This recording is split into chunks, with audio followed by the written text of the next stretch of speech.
What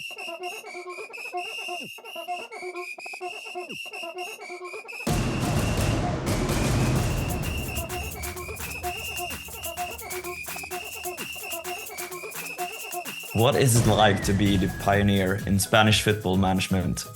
Hi everyone, my name is Jacob Wiggenstall and I'm the host of the SportBoost podcast, a podcast where we interview perspectives you never heard before from the sports world.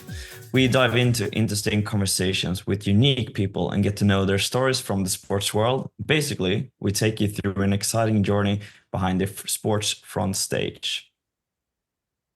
And we do this together with our collaboration partner, Sport Idealisten, the job platform only for the sport industry.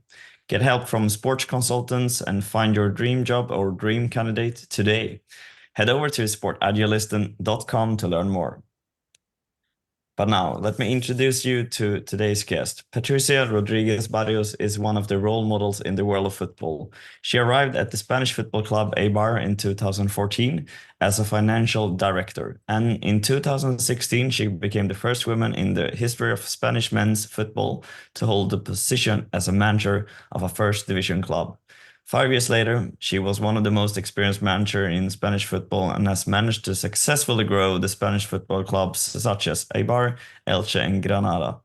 She currently advises different football clubs and leagues, collaborates on projects with the SportsTech startup accelerator Sportboost. She is a member of the advisory board of the World Football Summit and the Spanish Sports Marketing Association. In addition, she teaches classes in different sport management programs at the European University, Loyola University and La Liga Business School. And with that said, welcome to the SportBoost podcast, Patricia Rodríguez Barrios. Thank you. Good morning. It's a pleasure to me for being here with you. Yeah, and I'm really excited to having this conversation with you. There are so many things to ask and dive into, and usually we always start with one kickoff question, which is always interesting to hear. What like your first memories when you're thinking of your first sport experience as a kid or as young as possible? Without any doubt, my first sporting experience is linked to water. I learned to swim at a very young age, and I remember spending a lot of time in the pool and in the sea with my mother. And the truth is that now that all my childhood is linked to water sports, especially swimming, and I love it. I feel super, super comfortable in the water. I'm like a fish. Yeah, yeah, exactly. Was it easy to learn swimming when you were a kid? I can't remember, so I think that it was very easy for me because it's something that I remember all my childhood in a water environment. So and now I feel myself super comfortable. So I think that it was not difficult for me. Was it like in the ocean or at pools or swimming pools? I started in the pool because I used to go a lot to the beach with my parents because we live in my hometown in San Sebastian, in which we have in a city in which we have 3 different beaches. So I used to go a lot to the beach, but the first steps in the water were in a pool to try to feel safety for not having any problem later in the sea. And looking back for more just a few years, instead of as a kid, you like had a great career working at one of the big consultancy firms, and then suddenly you more or less changed from a safe environment, maybe a very good salary, well structured days, into a place where you are always under pressure and no days are alike. Well, like what made you even apply to Eibar at the first in 2014? Oh, it was something a little bit strange because in 2014, I was working at PwC and I have been working there for 9 years. And in that moment, I was happy, but I was starting to feel a sense of comfort. And it's something I don't like. I feel I need always to be improving myself, learning new experiences, and facing new challenges. But the problem in that moment, it was that I didn't know what I wanted to be my next step.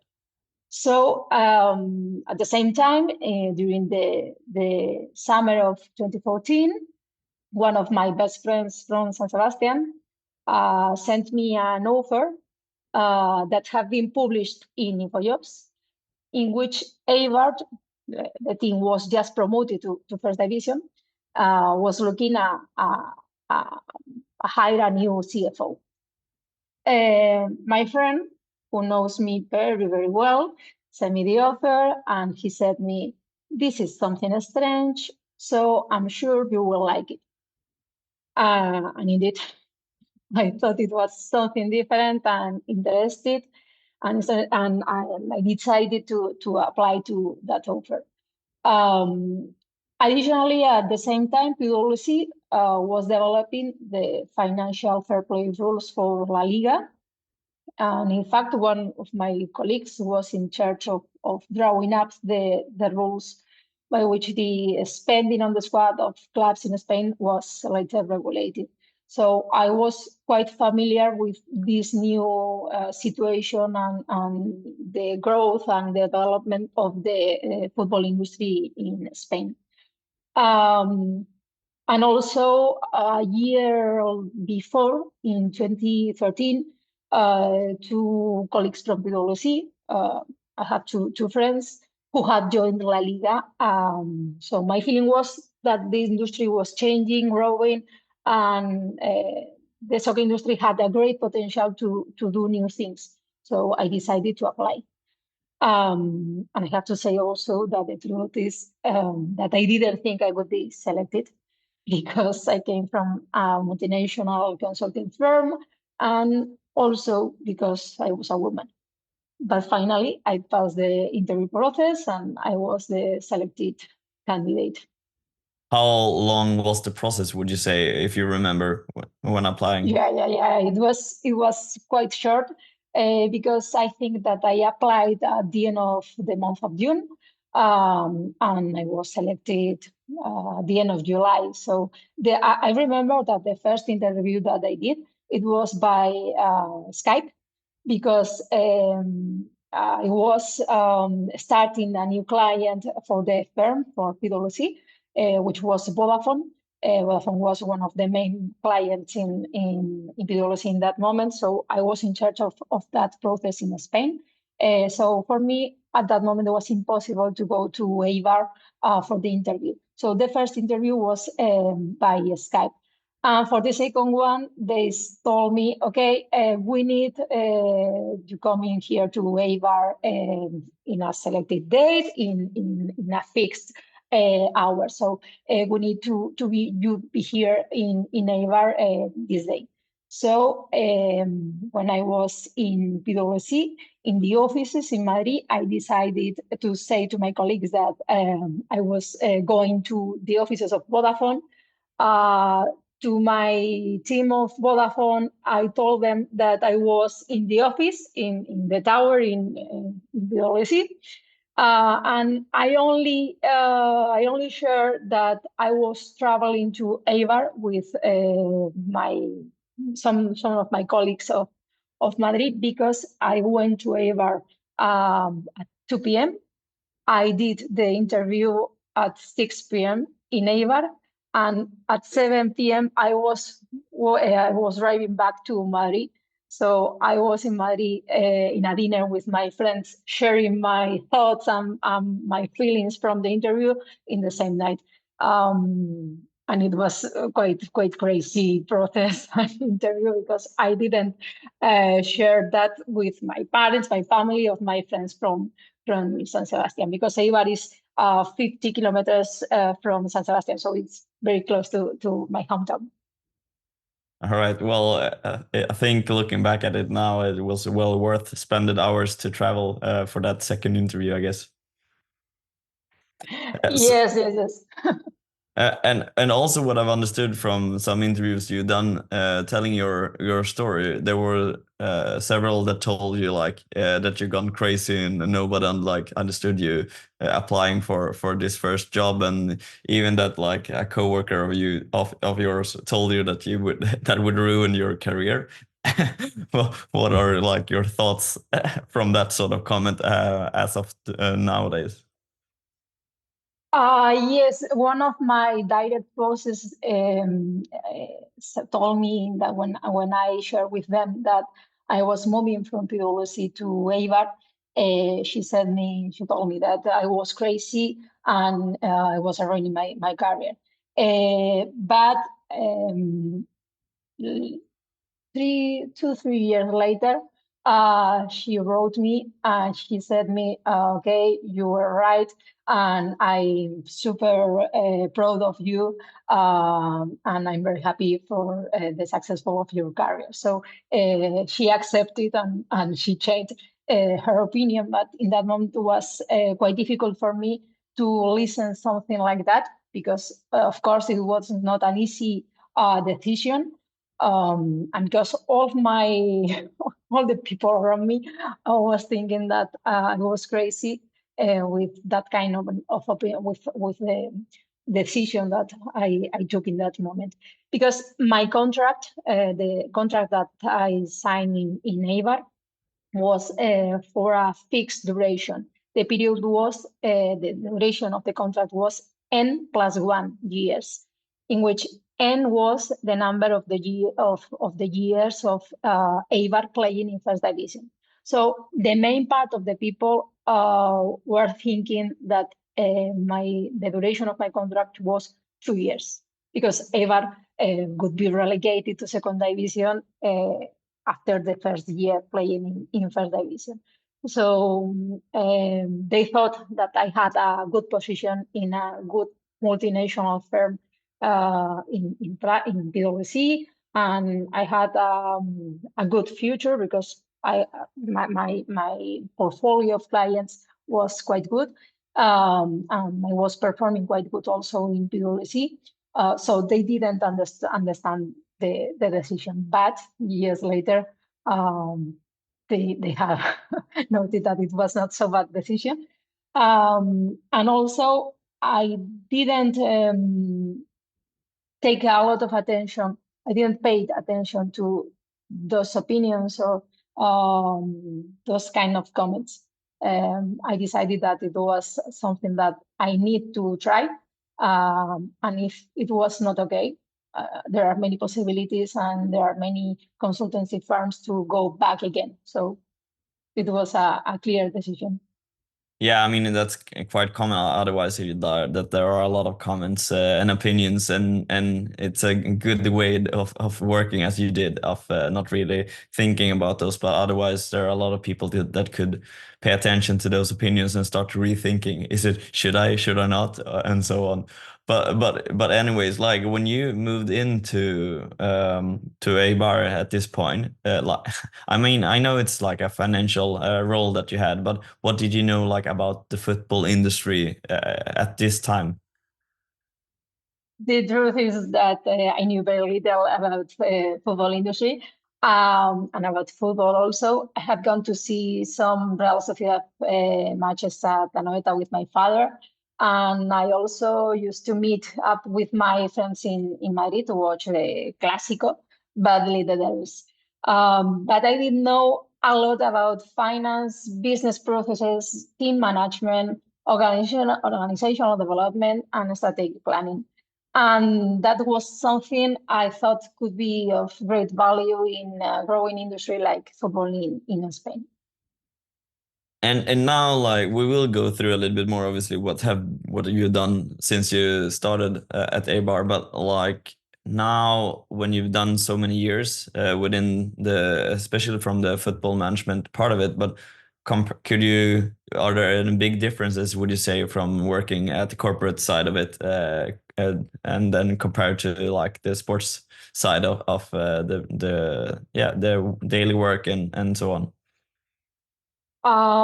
Yes, I remember when I arrived at Eibar, that the main differences, which I also had to manage with myself in my early days at Eibar, are those related to stakeholders, especially public opinion, both fans and media.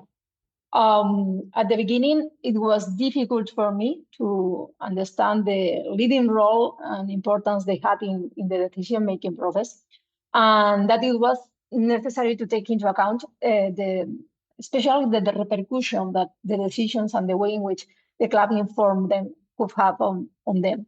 In addition, the influence also and dependence on the players was another of the big differences I found with respect to the corporate world.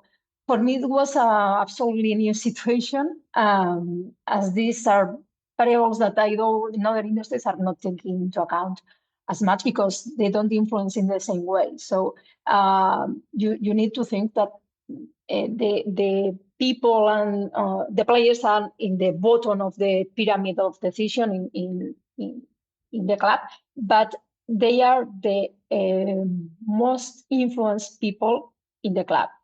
Not only in the decisions in the club, also in the performance of the future of the club and in the opinion of some fans, media people, etc., etc. So you need to pay attention in players, in players management, and also in the way in which you communicate things to media and to fans, because fans and supporters are super important for the performance of the team, for the environment of the club, and also for the feelings of the squad.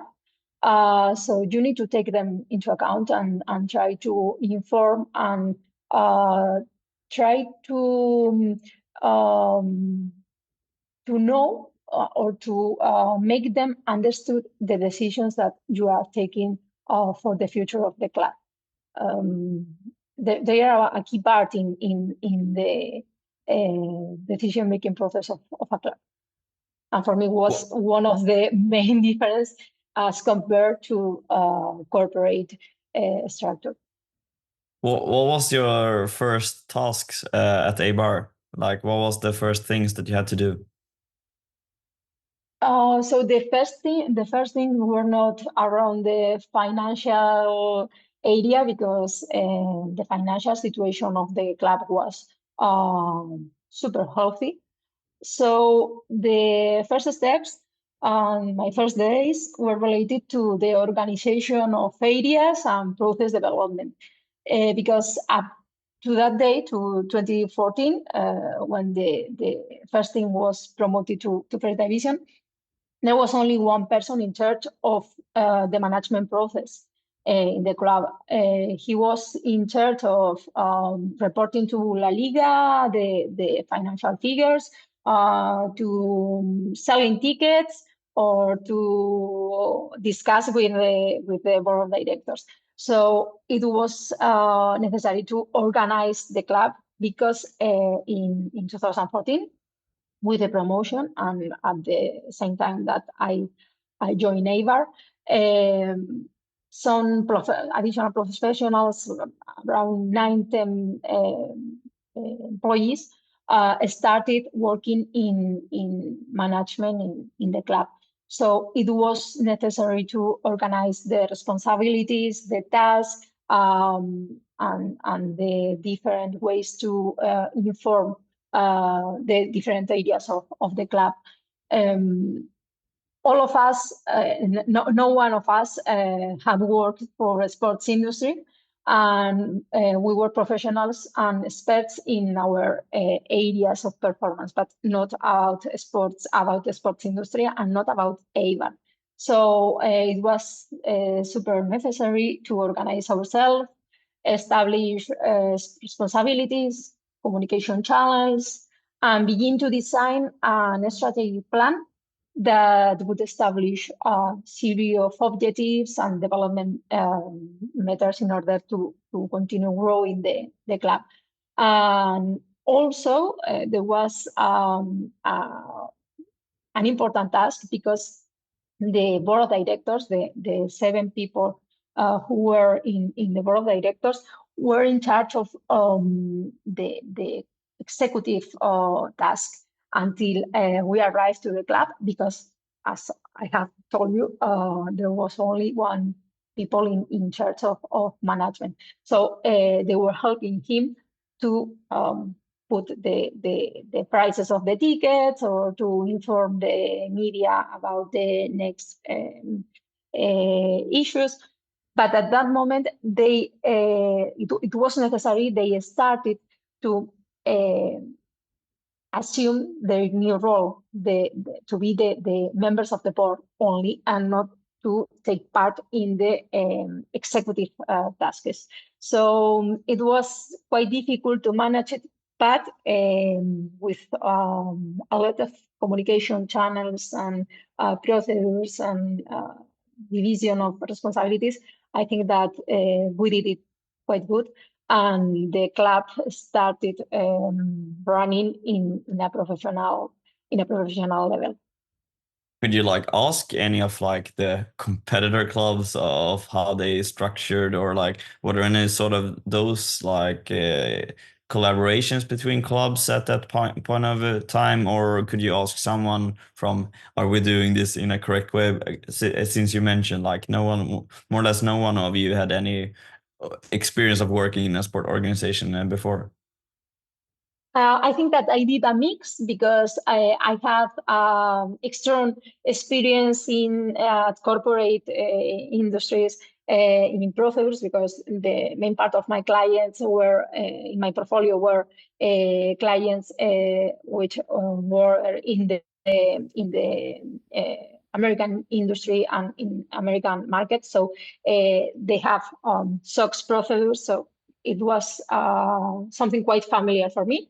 So I inspired in that procedures, and also I read a lot of different models in industry, not only in Spanish football, also in Premier League, which for me is always the example to follow it. And also I have the help of my neighbors, the former general manager of Real Sociedad and the general manager of Athletic de Bilbao helped me a lot with many doubts and many special situations that we had in that moment. They were high an external support for me, and they always were helping me. So it was a difficult process, but it was a super amazing process, because I learned a lot, and I also have a lot of help from my colleagues from other clubs.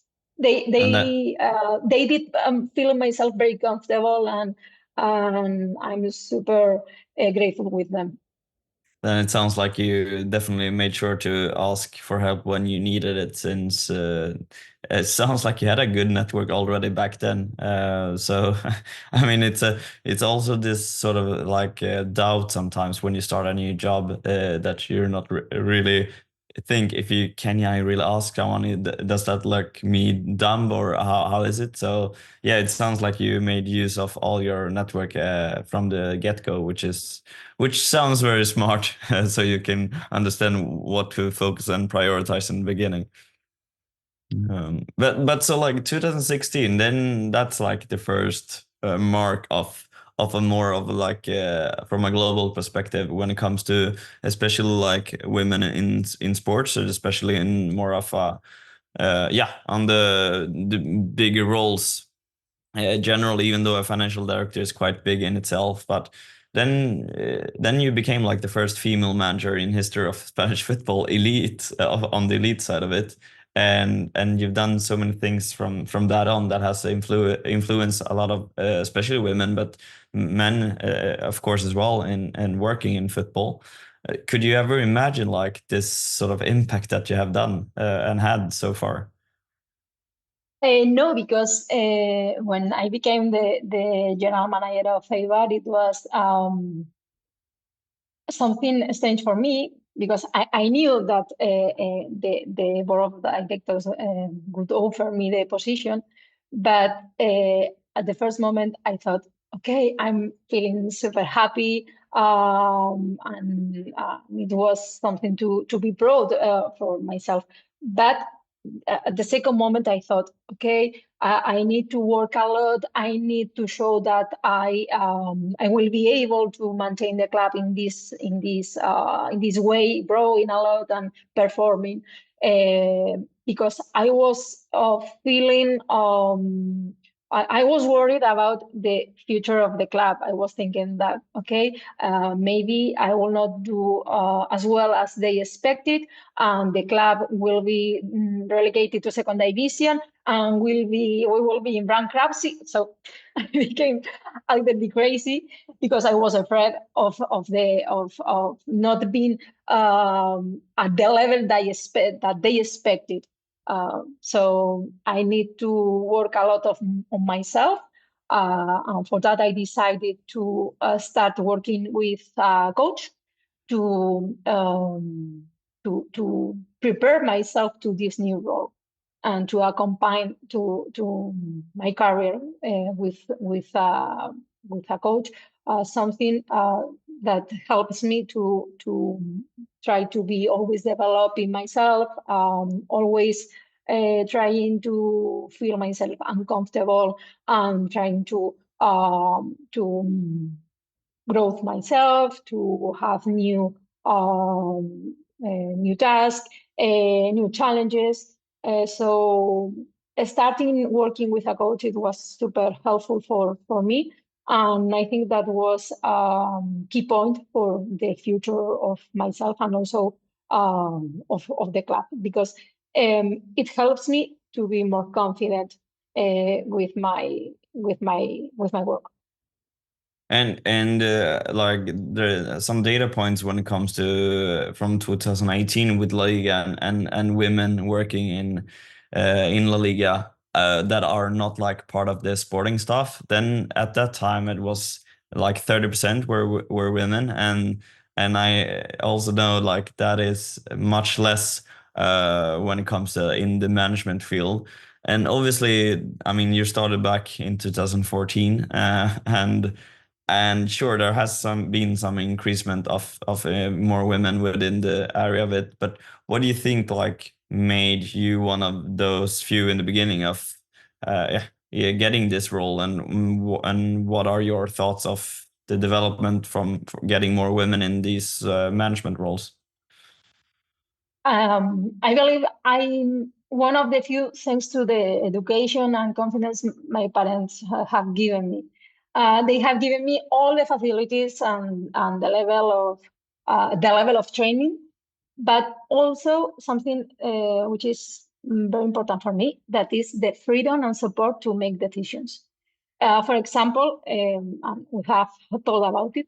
Um, when I decided to move from PwC to Eibar, I knew that they were afraid of the change from a multinational company where I had a career with a good future and a position, to soccer, an industry in which that moment the industry comes from times of non-paying, from having a lot of debts with players, with employees, with tax authorities, and with also bad reputation at that time. But they never gave me an opinion on the subject, and they gave me all the support and backing. So, and I think that the attitude and the support are key for being in this type of roles. The fact of not taking anything for granted in my life because I'm a woman, or not establishing certain roles in my life because I'm a woman, and showing me their confidence by telling me that with hard work and effort I can achieve my goals. I think that are key. The confidence and the education that they have given me. Do you I have think you that are seen keys. have you seen from when you started working that there are more female managers within the football roles, or like the management roles in football? Unfortunately, I think there are many things that have not changed, and the changes are more in form than substance. And it's a pity for me. There are things that are not allowed to be said or done now at this moment, and this is something very different from I started in this industry. But the problem is that many people still think in the same way. They have not changed it. And something something more, it's that many of them, in many cases, it has generated some reaction to women because they think that is something, it's an imposition, and not they are not comfortable with that. So I think it's something that this process needs years and needs to invest a lot in education to change over a longer period of time. And for this, the education of next generations is key, more than imposition. And obviously, maybe a hard question in itself, but what do you think I mean, obviously, you mentioned it already, like there's still so many traditions or conservatism of working as of today. There are a lot of men managing a lot of roles, and usually there's this tradition, or not tradition, like it's a common thing that usually men hires men and women hires women. But obviously, if there's no women to hire someone else, then there will probably be more men being recruited anyways. But what do you think are like the different values that females can offer and or bring to the table within the management roles? I believe that there are no difference between in management for being a woman or being a man. I think it depends on the person's way of being, the education received, and the experiences lived, not on gender. Because I, I think that it's not established by our ADN, yes, about our ADN, yes, but not about our gender, the way in which we are managing. I think it's a result of an education and experiences and the way in which we are. And obviously, we talked a little bit about Eibar, never not really mentioned anything about Elche and Granada. But what would you say are have been the differences of your roles in these different clubs? I think that in all the clubs, I have had very different situations to face, and that's the key to decide to change from one to other. This was one of the key decisions and the key reasons to accepting the opportunity to go to Elche. Because during the time I was working at Eibar, the first thing was always playing in first division. And also we had large surpluses of money to invest and to develop the club and start new projects and plans. We were focused on the growth and development of a young club that have recently achieved to compete in first division. I think that it was like a startup because we were quite few people to develop the project, and there were many things to do. And also we had the resources and the confidence of the board of directors to develop this project. So it was a situation completely different from the situation that I found when I arrived to Elche. Eibar is a small city with less than 30,000 inhabitants, with a municipal stadium. The stadium owns to municipality. There are more than 10,000 stakeholders around 69 countries. As I mentioned before, surpluses. We had money to invest, a project to develop. But when I arrived to Elche, Elche is a quite big city, around 300,000 inhabitants.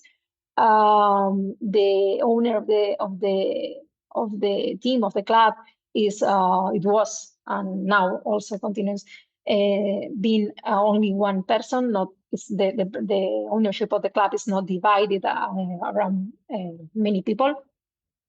And also the economic situation was quite bad. They had until 20. I arrived to Elche in the month of June of 2019, and it was finishing the first season playing in second division from the relegation to second division. Elche was relegated to non-professional football in 2017, and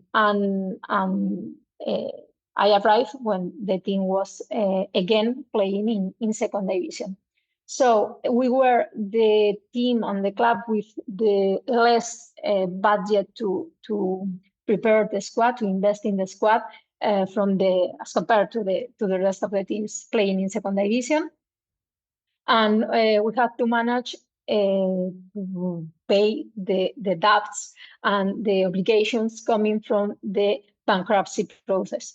Additionally, the owner needed to invest more money in the club, but he decided in that moment to change the opinion and stop investing in the club, and we needed to find a new owner for the club. So my first summer in my first transfer market process in Elche was trying to find a new investor, a new owner for Elche to complete the needed amount to put in the competition the players that we have hired before. So it was quite complicated my arrive to Elche, and the scenario that I found when I arrived was absolutely different as compared to my previous experience in Eibar.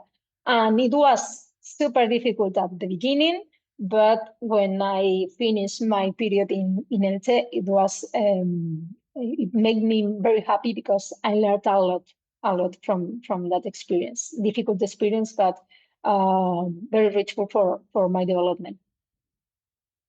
And then you moved to Granada later on. Yes, after that period, the Elche was sold to a new investor, to a new owner in the winter of 2019, and we agreed to have a year more, 1 year more working together. And after the transfer market of 2021, the winter transfer market of 2021, I decided to go to have a new experience in Granada. And what were like the challenges or like your main task at Granada compared to the other two clubs? Again, it was absolutely different because the owners of Granada were Chinese, and the interest that Chinese people and Chinese investors had in the development and in the future of Granada Football Club was different from my perspective and my point of view. Additionally, Granada came from compete for first time in Europa League. It was something amazing, and the work developed by the coach Diego Martinez was incredible, absolutely extraordinary work, and extraordinary performing of the squad. But after that that moment and that situation led in playing in Europa League, there was a new situation after COVID-19. Additionally, with the problems economic problems coming from COVID-19, the club had many contracts, many obligations coming from players' contract, with high salaries according to situations before COVID-19 and with obligations related and salaries related with competing in Europa League. And without being competing in the Europa League, it was impossible to assume that amounts. So it was necessary to prepare a restructuration of the squad, to ask for some financial helps from debt, start having debt with third parties. And we need to prepare a restructuration of the club to afford this new situation, competing in first division, but without competing in Europa League and without receive the amount and economic rights coming from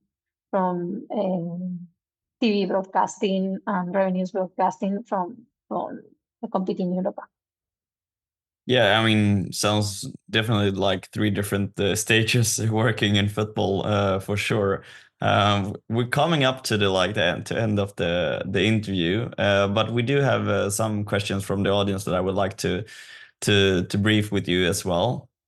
Arthur Seward, he asked you, I mean, if you could tell some challenges that you faced as a woman in leadership, but obviously some could be all different ones. But could you mention at least one challenge that you faced as a woman in leadership, especially around in the football industry? When I arrived, the first time in the first meeting in La Liga, it was very strange because I was the only woman. So it was for me like a strange situation because I didn't like a situation like that in ideology. So it was something different from my previous experience.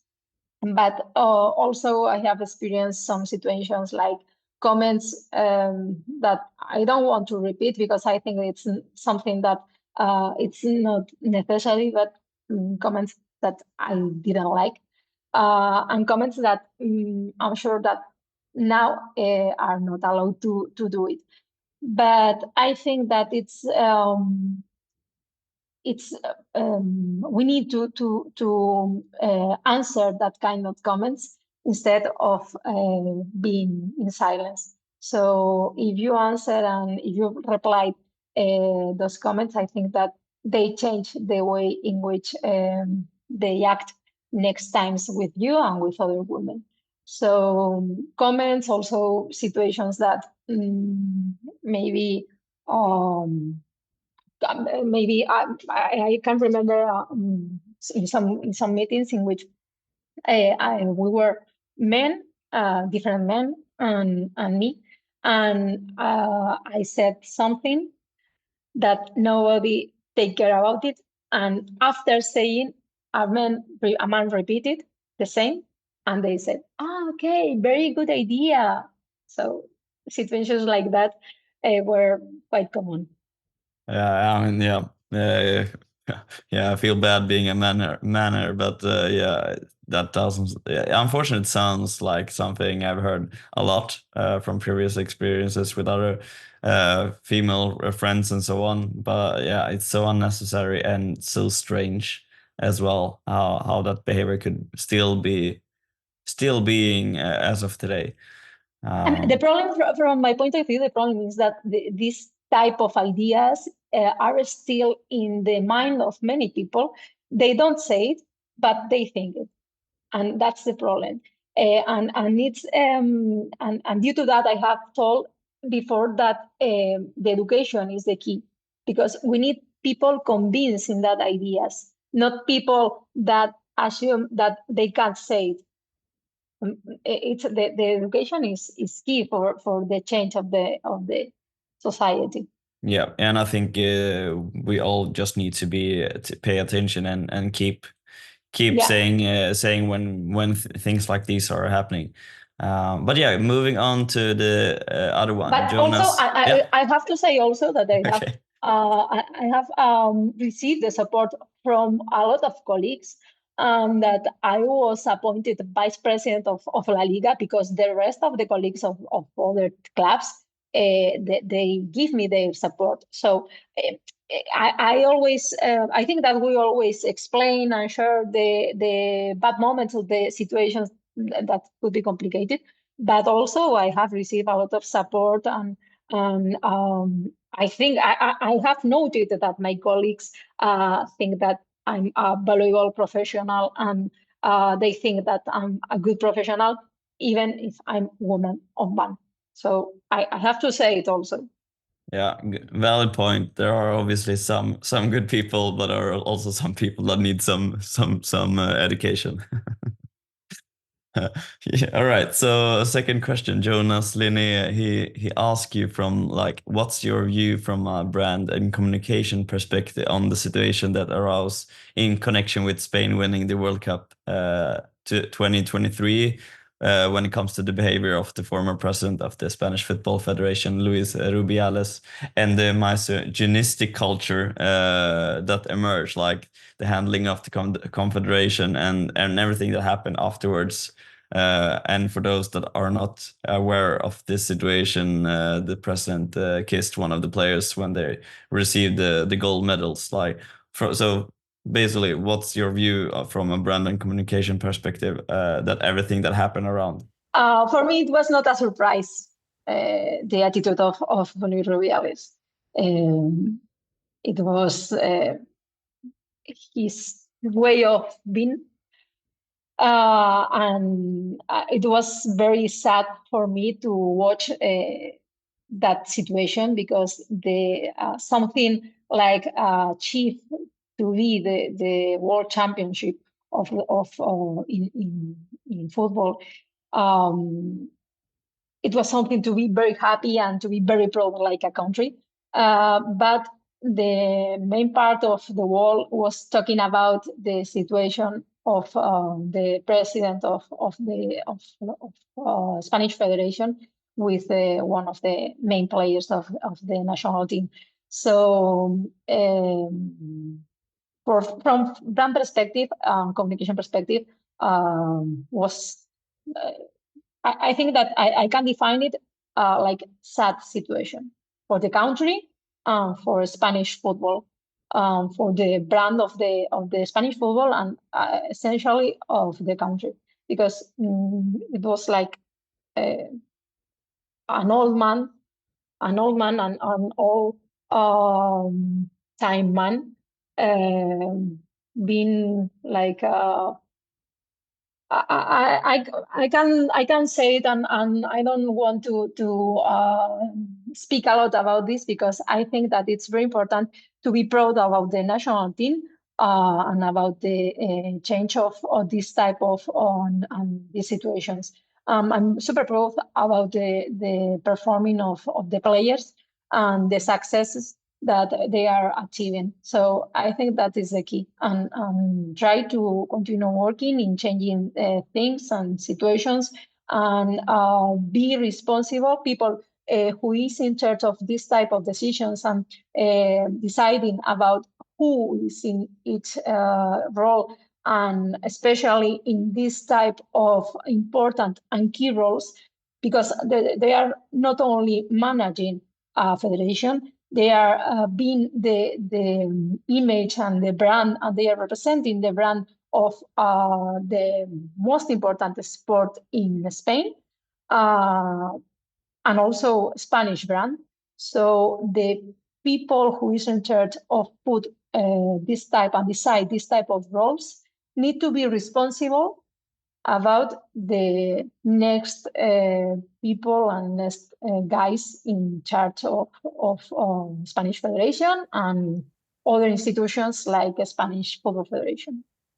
And then the last question here from Robert Stefanovic. It's more of as player development question, but let's see what your perspective is on this. So basically, he asked like, what's your view when it comes to how Spain, or I guess, are looking on the perspective of letting young players start playing in early year in on a senior level.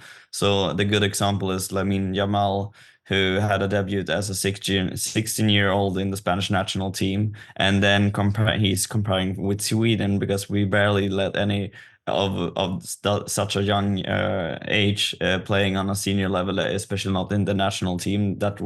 We are here in Sweden letting them wait until they are a little bit older. But like, is there a special thing in Spain of letting young people up early on from what you have seen and heard in Spain? I think that it's one of the keys of the success of the football in the country. And it's something that we need to protect a lot. And the explanation of this process and the successes that we have in this field are explained by the lot of people without any interest in became millionaire, gaining a lot of money from football. There are many people who are in charge of small teams, small categories that are sharing values and giving education to kids to develop in football. And this is something key in the successful of the Spanish football. And not only Lamine Yamal, that I know he is one of the most famous and popular players and athletes in Spain now at this moment. And he was also one of the stars of the national team in the last championships and also in the last competition. But I think that we need to put in value also people like, and also he's from Basque Country, so I will say it, is Mikel Oyarzabal, for example. He's a guy who started playing in Eibar at that moment in which Mikel Oyarzabal was developing and he continued growing in his football career. The Eibar was not in the same situation that it's now. So Real Sociedad, one of the biggest team with a huge project in academy level, hired him, and Mikel developed his career in all his career from Eibar to Real Sociedad.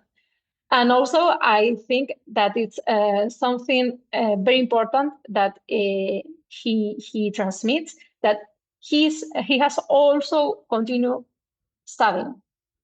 He has a career. He's licensed in management.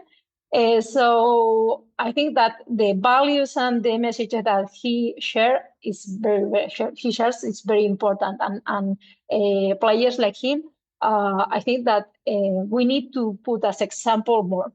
So there's not only stars from Real Madrid and Barcelona, that I understand it, and of course Madrid and Barca are the most popular teams not only in Spain, all the world, and they are absolutely linked with Spanish brand. But also in Spain, we have many academy projects like Athletic de Bilbao or Real Sociedad that I think that it's very important to put in value, to follow them, and not only the sports perspective, also the academic perspective for mainly for the next generation and next football players, that most of them will not to achieve to live from their salaries of football performance. So I think that our value is very important to share and to explain to next generations. All right, so I would say that's a good wrap of that part of it. And now the question is basically, I mean, there's so much more to talk about, but we'll keep it as it is as here, and maybe there will be a follow-up to learn more from what you've been part of so far. But so how people would like to maybe follow you or maybe connect and maybe ask their questions themselves, how could that be in the best way? The best way, I think, is LinkedIn. Because I try to reply all the messages one per week for sure. And also they can send me an email, but it's the same because when I receive a mail in LinkedIn, I receive in my Gmail, so I answer it. and also I have Instagram, so they can share it something by Instagram. All right. So if people are listening at the moment, very focused, then just click on the show notes on the episode, and then you can find the links to these platforms immediately as well, and then you can just connect easily here with Patricia. So Patricia, that's a wrap for the whole conversation. Anything else that you would like to add before we close down this episode? No, it has been a pleasure, and I feel myself super comfortable. So I will continue speaking with you a lot more minutes, more time. So thank you very much for having me here. Yeah, I mean, it's a pleasure for us because for all of us with this podcast, it's the whole main purpose is to highlight and showcase that there are a lot of different potential and possibilities within sports, and there are so many different roles, and unfortunately, not all of them are getting like exposed widely for everyone. So we would just like to find those different angles and see what are the different opportunities within sports, so we can potentially find more passionate people getting developed throughout and across the whole world. And it feels like basically what you've done is you like challenges. Obviously, that's something that is key here in your career so far, and you're not like that afraid of taking on new challenges. Instead, that's maybe something that makes you grow as a person as well. And especially in the beginning of the conversation where you mentioned that you asked a lot of people in your network, I think that's a big key here of how to grow as a person and not be afraid of challenges instead of accepting them and asking people for help. That was a good way of getting inspired from your journey so far. But yeah, so that's a wrap of it. And everyone that are listening, feel free to share the episode or maybe send some advice of new people to get on the podcast or any special topics that you would like to hear.